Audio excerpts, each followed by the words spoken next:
العالم أبو بكر الرازي. الجزء الثالث. لمع نجم الطبيب أبي بكر الرازي، وأصبح أشهر طبيب في العالم الإسلامي، وبرع في كل ما يتعلق بالطب، سواء في علاج المرضى أو تحضير الأدوية أو اكتشاف الأمراض الجديدة.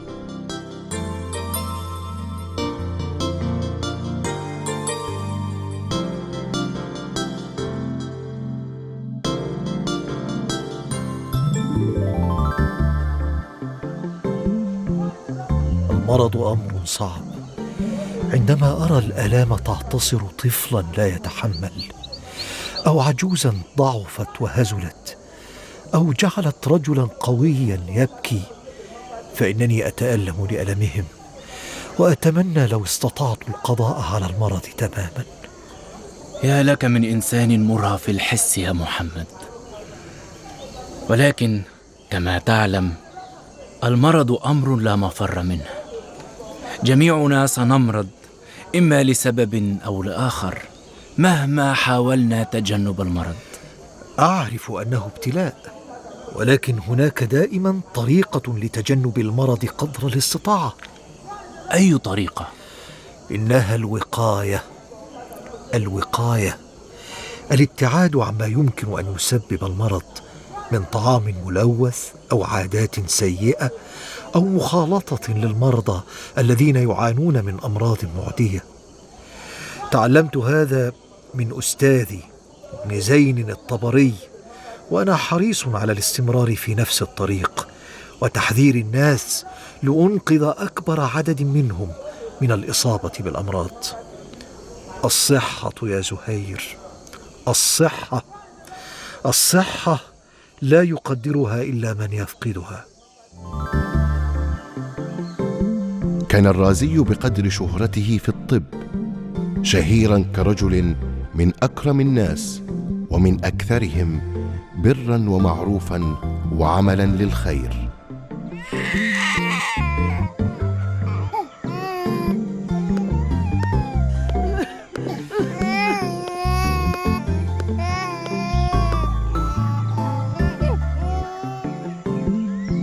إلى أين تذهبين يا سيدتي؟ سأعود إلى منزلي فلم أعد أقوى على مصاريف العلاج هنا. ولكن كيف تخرجين وأنت ما زلت مريضة؟ طالت فترة مرضي، ويبدو أنه لا أمل في شفائي. أنا أتابع حالتك جيدا يا سيدتي، وقد اقتربنا من تحديد سبب المرض وكيفية علاجه. لا ترهقني يا بني، لقد قلت لك منذ البداية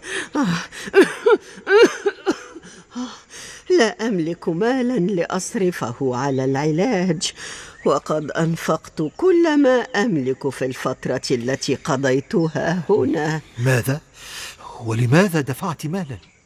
ألم يخبروك أننا نستقبل النساء العجائز مجانا؟ ماذا؟ نعم. هيا عودي إلى سريرك، وسآتي حالا لأوقع الكشف اليومي عليك. بارك الله فيك يا ولدي، بارك الله فيك.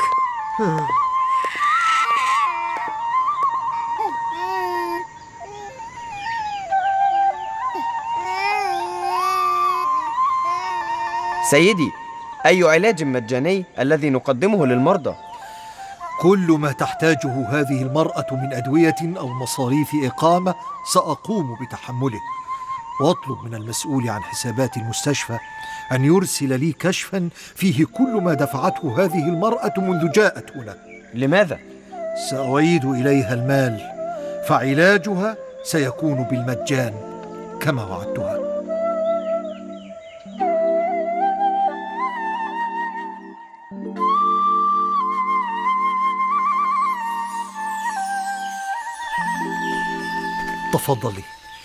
تفضلي يا سيدتي. ما شاء الله، ما شاء الله. هل هذا منزلك يا بني؟ نعم، نعم يا أمي، هو منزلي. يبدو أنك واسع الثراء. هذا من فضل الله. لا بد أن نحتفل بشفائك يا سيدتي. هذا طعام قد أعده الطهاة خصيصا لهذه المناسبة، وهو طعام صحي يمكنك أن تتناولي منه ما تشائين، وأنصحك أن تكثري من الفاكهة. لماذا تصنع هذا يا ولدي؟ هذا ما يجب أن يفعله كل إنسان يجد سيدة مثلك أفنت عمرها في تربية أبنائها، ثم لم تجد أحدا منهم بجوارها. سافر كل منهم إلى بلد كما أخبرتك، وشغلتهم الدنيا وألهتهم عني، ورغم ذلك فأنا لا أتمنى لهم إلا كل خير. لأنك أم عظيمة، وأتمنى أن تعتبريني مثل ابنك وتقبلي مني هذا المبلغ. ما هذا؟ كل شهر سأعطيك نفس المبلغ يا أمي. ولكن قبل أن تكملي أعرف ما ستقولين. لا، هذه ليست صدقة أو إحسانا، بل هناك عمل ستقومين به مقابل هذا الراتب الشهري. أي عمل؟ وهل أقوى في مثل سني هذه على القيام بأي عمل؟ إنه عمل بسيط. ستأتين إلى المستشفى مرة كل أسبوع لأقوم بتوقيع الكشف الطبي عليك ومتابعة حالتك. أتمنى ألا يكون هذا أمرا مرهقا عليك. شكرا لك يا ولدي، وجزاك الله كل خير. إذن هيا أمامنا الكثير من الطعام لنتناوله، فجسمك بعد شفائك من المرض. كان أبو بكر الرازي يهتم بمرضاه كثيرا، ويبذل كل ما في وسعه لشفائهم، متبعا كل ما يعرفه من أساليب، ومجربا لأساليب جديدة، حتى لقب بأبي الطب العربي.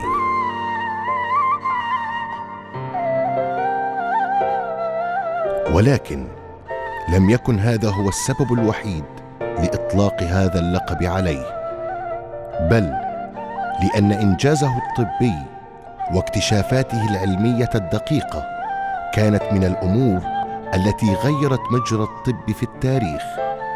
فحرصا منه على سلامة المرضى كان يجري تجاربه على الحيوانات أحيانا كالقرود مثلا، فكان يعطيها الدواء ويلاحظ تأثيره عليها، فإذا أتت بنتائج إيجابية طبقه على الإنسان.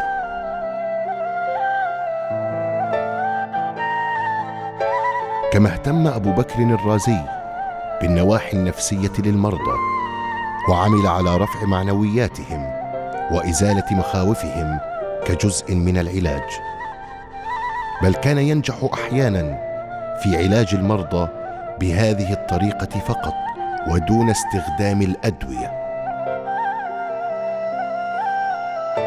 لماذا تكره الحياة؟ ماذا تقول أيها الطبيب؟ أصبت بالتسمم وعالجناك من أعراضه، وأنا متأكد أن جسمك الآن خال من السموم، ولكنك ما زلت تعاني نفس الأعراض لأنك ترفض الشفاء وتتمنى الموت. يبدو أنك يائس من أمر يا أخي، فأخبرني به، اعتبرني أحد أصدقائك. كنت تاجرا ثريا، ولكنني خسرت كل أموالي حين هاجم اللصوص القافلة التي كانت تحمل بضاعة قادمة إلي، بضاعة كنت قد دفعت ثمنها مقدما. اضطررت إلى بيع منزلي لأسدد ديوني، ولم أعد أملك حتى المال اللازم لشراء طعام تكلم يا أخي، لا تخفي شيئا عني، كل ما تقوله يمكن أن يساهم في علاجك. الطعام الذي جاء بي للمستشفى هو طعام تناولته من قمامة ألقاها مطعم. كنت جائعا ولم أنتبه للأمر. ما حدث جعلني أفقد الأمل في الحياة. أنت بهذا تفقد الأمل بالله عز وجل. أستغفر الله العظيم، أستغفر الله العظيم. إذا شفيت بإذن الله فلك عندي مفاجأة كبرى. أي مفاجأة؟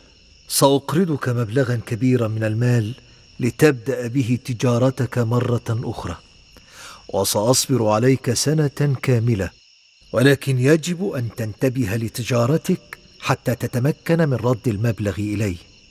وحتى تنتبه لتجارتك يجب أن تنتبه لصحتك، ويجب أولا أن تتماثل الآن للشفاء. شكرا أيها الطبيب. أتعرف، أشعر أنني أفضل حالا بعد الكلام معك هذه الفترة القصيرة. ما زالت الآلام تهاجمني، ولكنني أكثر قدرة على تحملها، وستصبح قادرا على التغلب عليها بإذن الله.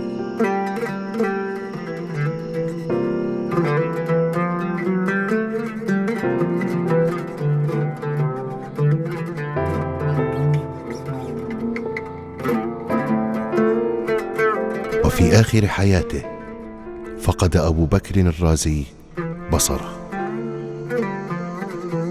عالجت الكثير من الناس، ولا تجد من يعالجك الآن يا أبا بكر. أنا لا يحزنني فقد بصري، فقد وهبته لخدمة العلم ونفع الناس. أوصيكم بكتابي الحاوي، فإنما سميته بهذا الاسم لأنه يحوي خلاصة خبراتي في الطب. توفي العالم الطبيب الفيلسوف أبو بكر الرازي في 5 من شعبان عام 311 للهجرة، وترك لنا كثيرا من الكتب، أهمها كتاب الحاوي الذي قام طلابه واستحق أن يقول عنه العلماء الذين جاءوا بعده بقرون. كان الطب متفرقا فجمعه الرازي